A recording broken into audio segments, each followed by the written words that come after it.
So over the past 18 months, since I first introduced you to this thing I'm calling the permaculture circle, which is just your standard banana circle or papaya circle, an earthwork from permaculture, I've been adding to this thing for the past 18 months, everything from cardboard, food scraps, and a whole lot of yard waste. I have filled this pit up probably over the past 18 months, probably a dozen times, maybe more.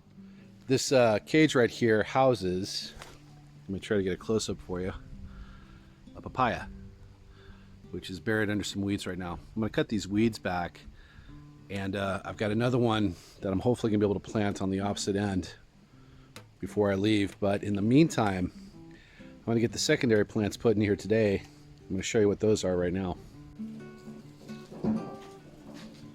It's time to finally cut up these sweet potato limbs, which as you can see are rather long and probably should have been put in the ground a long time ago.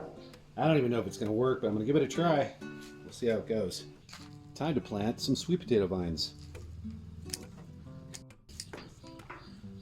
This one right here off the long one can be a plant of its own.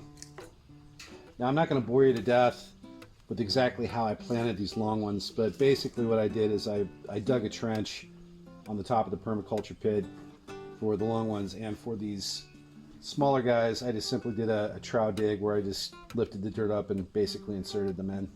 But before we do that, why don't we see if we got any sweet potatoes from this pot. It's only a little 3-gallon pot, but this thing has been going since February.